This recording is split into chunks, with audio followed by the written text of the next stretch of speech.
মানুষের জীবনে সব সময় কিন্তু ওঠাপড়া লেগেই থাকে, আর কখন যে কার সাথে কি খেলা খেলে সেটা কিন্তু ভগবান ছাড়া আর বুঝি কেউ জানে না।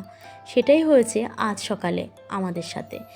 আমাদের কাছে আজকের দিনটা কিন্তু খুব স্পেশাল, বিশেষ করে আমার কাছে তো খুবই স্পেশাল। কিন্তু স্পেশাল দিনে এত সকালবেলা উঠে আমি আর মা যাচ্ছি কোথায়, তাও আবার বাড়ির জামা কাপড় পরে যাচ্ছি সেখানেই। কাল রাত 2টো থেকে মা, বাবা, জেঠু এদের চোখে ঘুম নেই। কারণটা হচ্ছে বাবার টয়লেট বন্ধ হয়ে গেছে, তাই জন্য। কারণ তোমরা অনেকেই জানো, হয়তো জানো না, না আমি এই ব্যাপারে অনেক কথা এখানে বলিনি। তো ব্যাপারটা হচ্ছে, বাবার ডেঙ্গু হয়েছিল অনেক দিন আগে, পুজোর সময়, আজ থেকে প্রায় 8 মাস আগে। তখন থেকে তার নিচের যে পোর্শনটা, মানে কোমর থেকে পা পর্যন্ত পুরো অবশ হয়ে গেছে। উনি হাঁটতেও পারে না, চলতেও পারে না, তাই বিছানাতেই তার সমস্ত কিছু। বুঝতেই পারছো, মায়ের হাতে ক্যাথিটাল ছিল। তাই জন্য আমরা ভোর 4:30টার সময় উঠে চললাম এক জায়গায়। আমাদের পাশেই একজন নার্স থাকে, তো তার বাড়িতেই আগে গেছি। তো ওই কাকিমা বলল যে আগের বার যে চেঞ্জ করে দিয়েছে তাকে দিয়ে এটা করাতে হবে। তিনি আবার অবশ্য ডাক্তার, তো তার কাছে আবার গেলাম। তো তার বাড়িতে গিয়ে তাকে বললাম যে যেতে। তিনি বললেন যে 6টার সময় আমি যাব। এবার 4:30 থেকে 6টা পর্যন্ত কিন্তু 1.5 ঘন্টা। এবার ডাক্তারের কাছে সেই সময়টা হয়তো অনেক সময় না, কিন্তু যে পেশেন্ট এখনও টয়লেট করেনি তার জন্য কিন্তু এক একটা সেকেন্ড এক একটা ঘন্টায় পরিণত হচ্ছে। উনি ছটফট করছেন, বাবার কথা বলছি।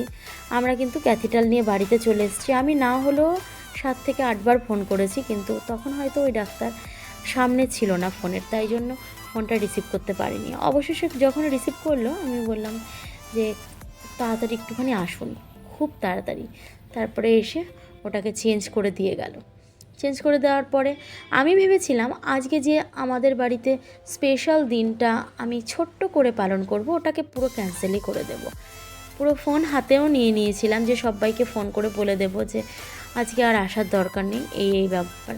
আর যাদেরকে আমি বলেছিলাম আসার কথা, বেশি মানুষ না, অল্প কয়েকজন, তারা সবাই জানে আমার বাড়ির প্রবলেমটা। কিন্তু তাও তোমরা হয়তো বলবে যে এত প্রবলেমের মধ্যে দিয়ে না করলেই তো পারতে। একটা কথা কি জানো, আমাদের তো সব কিছু বাড়ির মধ্যে, একটা জায়গায় একটা গণ্ডির মধ্যেই তো আমরা আবদ্ধ। একটুখানি একটুখানি যদি কোনো অনুষ্ঠান বলো, পুজো বলো, যাই কিছু হোক না কেন, এই সমস্ত জিনিসগুলো করে যদি মনটাকে ভালো রাখি, কিংবা যে যে অসুস্থ আছে তার মনটাও কিন্তু ভালো লাগে। যে তারপরে যাই হোক, এই যে বাড়ির সামনে কিন্তু চলেও এসেছি। তারপরে কি হয়েছে জানো, বাবার যখন সমস্ত কিছু নর্মাল হয়ে গেল, তখন আমি জিজ্ঞেস করতে পাঠালাম ছেলেকে দিয়ে, দাদুকে গিয়ে বলো যে সবাইকে নেমন্তন্ন করেছি, ওদেরকে তাহলে ক্যান্সেল করে দিই দাদু। তা ও দাদুরও ইচ্ছা ছিল যে জন্মদিনটা হোক। তারপরে ও দাদু বলল যে না, কাউকে না করতে হবে না, যেমন হচ্ছে তেমনই হোক। তাই জন্য আর না করিনি। তো ওখান থেকে চলে এলাম রাস্তা ধরে, অনেকক্ষণ ধরে তোমাদের সঙ্গে অনেক রকমের কথাবার্তা বললাম, হয়তো তোমরা বোর হচ্ছিলে। তো তার আগে কিন্তু নিজের পরিচয়টা এখনও দিইনি। Good morning and welcome back to my channel জয়ার নতুন পৃথিবী। আমার এই চ্যানেলে সবাইকে অনেক অনেক স্বাগত জানিয়ে আমি শুরু করে দিচ্ছি আজকের আমার ব্লগটা। তো তোমরা থেকো পাশে আমার। আর দেখো, বাড়িতে এসে কিন্তু একটু কাজ ছিল, সেই কাজটাও কিন্তু আমি করে নিয়েছি। আর এই তুলসী গাছটা দেখছিলাম যে আমার একটা ড্রাগন গাছের পাশে হয়ে রয়েছে। এবার ড্রাগন গাছ আর তুলসী গাছ যদি একটা জায়গায় থাকে না, তাহলে দুটোতেই একসাথে বড় হয়ে উঠবে, তারপরে কাউকেই ওখান থেকে তুলতে পারে। ওই জন্য আমি ভাবলাম যে তুলসী গাছটাকে তুলে আর একটা পটে দিয়ে দিই। আর আমার বাড়িতে তো তোমরা জানো যে আমি কোনো কিছু বাদ দিই না, এমনকি জুতো পর্যন্ত বাদ দিই না। তাই ওই সমস্ত মানে আলাদা একটা কৌটোর মধ্যে আমি ওইটাকে লাগিয়ে দিলাম। তারপরে ঘরের তো একটু কাজবাজ করতেই হয় না, তো ঘরের কাজবাজ করতে বলতে আমি কিন্তু নতুন একটা বেডশিট পেতে নিচ্ছি। না, এর মধ্যে কোনো বালিশের ওয়ার কিছু নেই, তো এটা সিঙ্গেল ছিল, কিন্তু দেখতে সুন্দর বলে আমি কিন্তু পেতে দিলাম। আর কথাটা হচ্ছে, সব সময় যে সেটের বিছানা চাদর পাততে হবে আমার কাছে তেমন কোনো ব্যাপার না।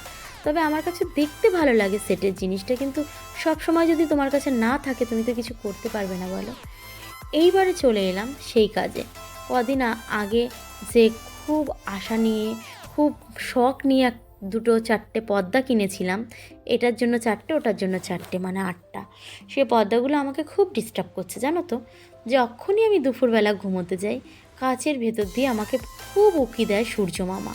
আর সূর্য মামাকে এই মুহূর্তে আমরা একটু অ্যাভয়েড করে চলছি, তোমরা তো জানো, আমরা সবাই জানি, তোমরা শুধু জানবে কেন, আমরা সবাই জানি ব্যাপারটা, ওনাকে অ্যাভয়েড করার কারণ কি। তো মনে হচ্ছে যেন এই কাচের ভেতর দিয়ে আমাকে একদম শেষ করে দেবে।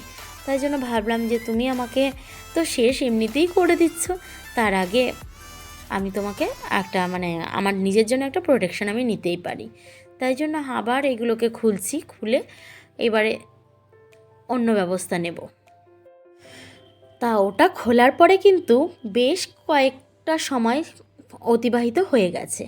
দেখো ওটা খুলে কিন্তু আমি আবার এটাকে পরিয়েও দিয়েছি। পরিয়ে দিয়েছি কি, আগের পর্দা ছিল দুটো, এই দুটো বলছি কেন, আগের যে পর্দাটা ছিল সেই পর্দাটার সাথে এখান থেকে 2 পিস নিয়েছি, ছাড়িনি কিন্তু, কারণ ও যতই উকিঝুঁকি মারুক না কেন আমার ভালো লাগছিল বেশ। এবার তোমাদের কেমন লাগে সেটা কিন্তু অবশ্যই আমাকে বলো। আমি এইভাবে করেই কিন্তু ঘরটাকে সাজিয়ে নিচ্ছি, কারণ ভালো লাগে ঘর সাজাতে, কিন্তু আমার খুব ভালো লাগে। হয়তো সময় পাচ্ছি না, তাই জন্য ঠিকঠাক করে প্রেজেন্ট করতে পারছি না, খুব সময়ের অভাব জানো। এই যে এত বড় একটা বাড়ি, সারাক্ষণ মানে কাজ করতে করতে টুকটুক করে কাজ করেই চলি, চোখ করেই চলি, পা দুটোতে এত ব্যথা করে। তো কালকে তাই বলছিলাম একজনকে, সে বলে যে তুমি তোমার কাজকর্মই মানে তুমি বুদ্ধি করে কাজ করো না, তাই জন্যই তুমি সারাদিন টুকটুক করে ঘোরো। আমি বোঝাতে পারলাম না তাকে যে বুদ্ধি করে কাজ না করার কি আছে। আমার মনে হয় যে প্রত্যেকটা মানুষই একটু বুদ্ধি নিয়ে কাজ করে, তাই না? তো যার কথা সে বলেছে বলুক, কিন্তু সব কথা গায়ে মাখলে চলবে না। এবার তোমরা বলো তো আমার পর্দাটা কেমন হয়েছে। পর্দাটা কিন্তু বেশ ভালো লাগছে দেখতে। তারপরে আমি আমাদের যে সামনের ঘর আছে সেই ঘরের জন্য দরজার জন্য দুটো আর জানলার জন্য দুটো মিটার হিসাবে যে কাপড় কিনতে পাওয়া যায় না, পর্দার কাপড়, সেইগুলো আমি কিনে নিয়ে এসেছিলাম। বেশ খারাপ না, ভালোই। এইবার আমি তো লাগিয়েছি আর আমি সব কিছুকেই বলছি ভালো ভালো ভালো, কিন্তু তোমাদের কেমন লাগছে গো একটুখানি জানিও। আর এখানে চেয়ারে উঠেছি, আর ব্যালকনির থেকে কিন্তু খুব বেশি জায়গা নেই। আর তোমরা কেউ ভয় পেও না, কারণ আমি ভালো করেই এখানে।